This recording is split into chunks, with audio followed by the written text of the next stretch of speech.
avancées technologiques avancent à vive allure et prennent une place de plus en plus importante dans nos vies.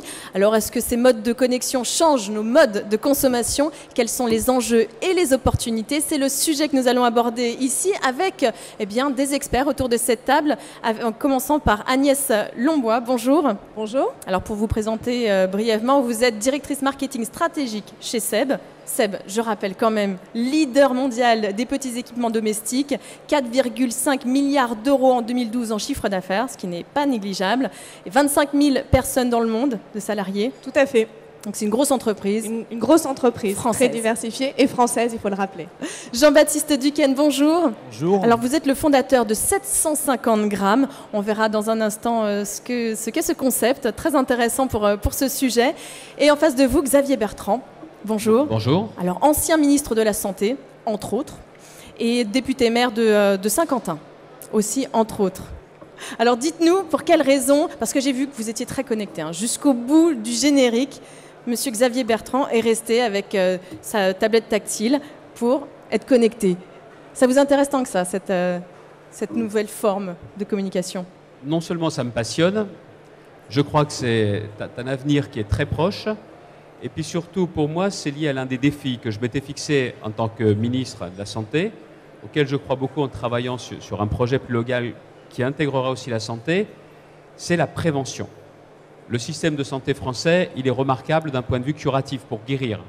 Mais en matière de prévention, on a beaucoup de progrès à faire. Et la thèse à laquelle je crois, essayer de défendre, de promouvoir, c'est que les objets connectés, en obéissant à certaines conditions, en respectant certaines règles, peuvent nous aider en matière de prévention. Donc c'est vraiment votre cheval de bataille aujourd'hui. Exactement. Alors nous avons Jean-Baptiste Duquesne. Alors expliquez-nous en quoi... Alors 750 grammes, notre métier c'est le contenu, c'est de gérer une communauté de passionnés de cuisiniers qui viennent chercher tous les jours une recette de cuisine, une idée, dans leurs contraintes de temps, dans leurs envies. 750 grammes, c'est 500 à 600 000 visites tous les jours sur le site. Ça touche 10, 12, 15 millions de personnes tous les mois qui viennent chercher des contenus, quel que soit leur support. Ça peut être sur mobile, sur tablette, sur ordinateur. Et donc, qui viennent chercher un service. Donc, notre métier, c'est le contenu avant tout. C'est-à-dire, ils sont là ils reviennent parce qu'on leur apporte une forte diversité de recettes de toute la gamme des recettes françaises, mais également du monde entier. Il y a 750 grammes, on est leader sur le nombre de recettes. On a plus de 100 000 recettes de cuisine disponibles. Et on s'est lancé dans 6 pays, Espagne, Allemagne, Italie, Brésil, États-Unis, Angleterre. Donc pourquoi cette conférence et pourquoi je suis là? C'est que notre métier historique, c'est un métier de média, c'est-à-dire de produire un contenu. Le média, tel qu'on le concevait encore il y a quelques années, c'est qu'au final, une feuille de papier sur laquelle il y a une photo des ingrédients et des étapes de préparation.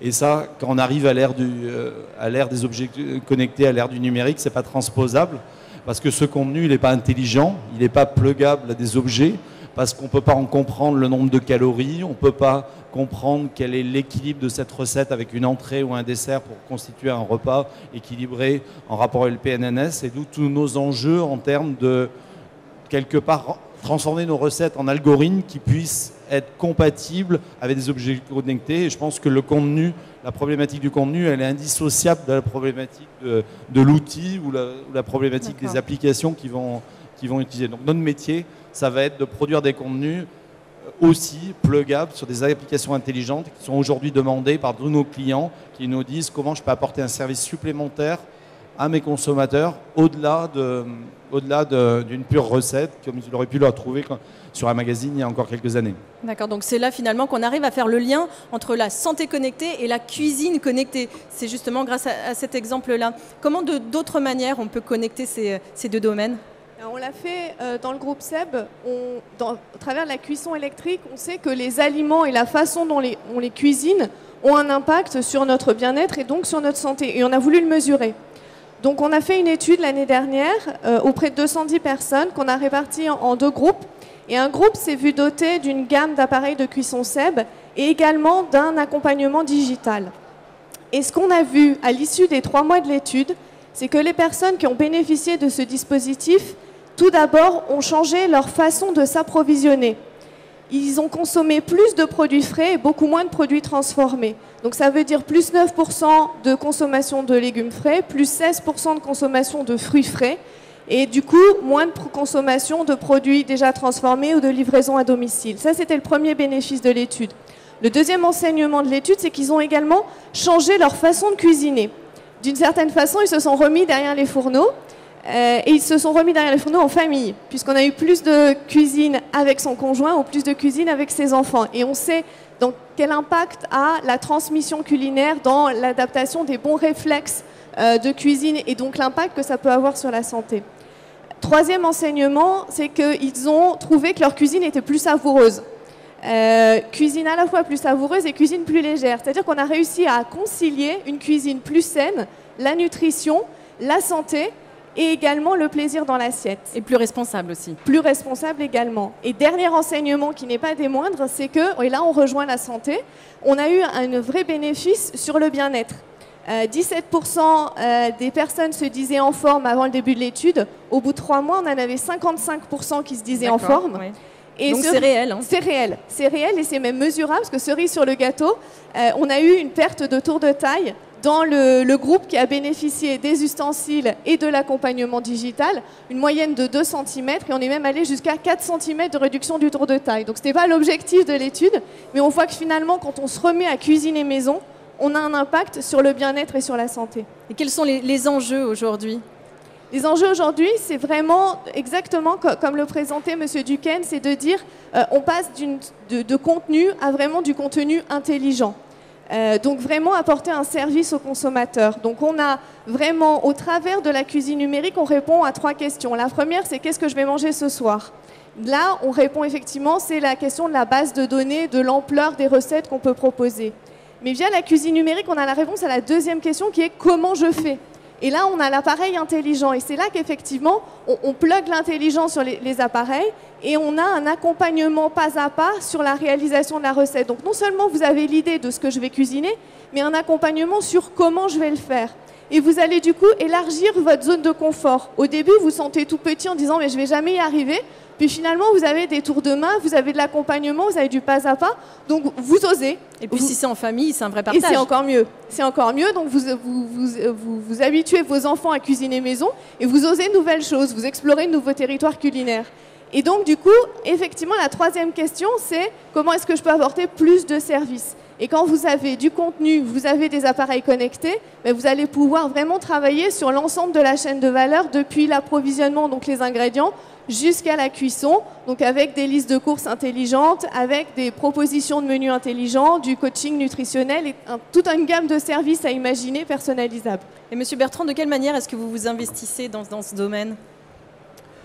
D'une part, sur mon territoire, Saint-Quentin, la ville dont je suis maire, la communauté d'agglomération, on est en train de jouer la carte du numérique, robot numérique, mais aussi des objets connectés. Et comme je crois à la logique objet connecté et santé, je pense que c'est aussi un débouché économique important et on a en France la créativité pour pouvoir le faire. Et je pense que si vraiment nous mettions tous les moyens sur un secteur comme celui-ci, économiquement, nous pourrions être parmi les tout meilleurs dans le monde dans les 10 ans qui viennent, c'est-à-dire tout de suite. Après, il y a aussi un autre aspect. Je pense qu'on le voit aujourd'hui, nos systèmes de santé continuent à être très perfectionnés, mais il nous manque une chose. Vraiment, la prévention, la responsabilisation. La seule chose, c'est que les objets connectés et la santé, il faut dépasser le phénomène nouveauté, voire même le phénomène gadget. Parce qu'aujourd'hui, il y a beaucoup d'applications qui fleurissent. Je parle là vraiment sur la santé.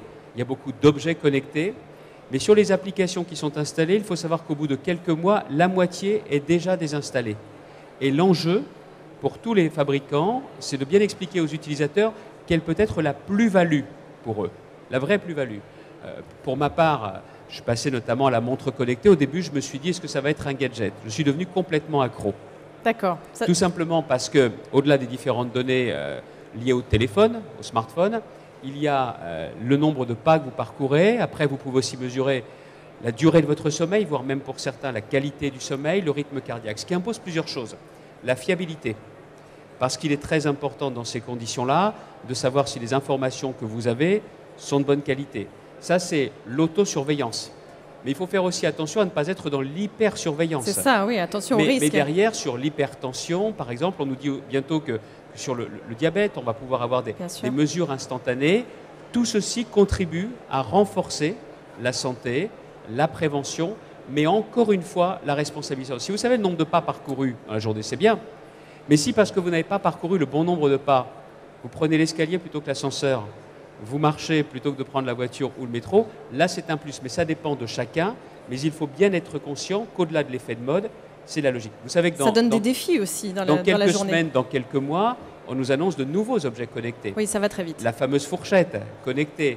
Là aussi, gadget ou pas? Je suis persuadé que non, ça dépend si on réussit à vraiment montrer la plus-value pour soi et pour la santé. Et aujourd'hui, en France, on en est où? Est-ce qu'on est un peu en retard? Est-ce qu'on est en avance sur les autres pays?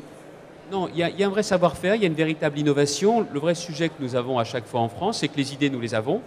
Mais pour le transformer cette idée en process industriel, il y a beaucoup d'autres questions. La logique des brevets, le réflexe du brevet, la logique également du financement pour que le projet reste bien là. Mais je pense que tout ceci est un ensemble, objet connecté santé, tout ce qui est application liée à la cuisine. Moi, je suis assez bluffé par les chiffres que vous évoquez quand même. 77% de personnes qui justement passent à une alimentation plus saine.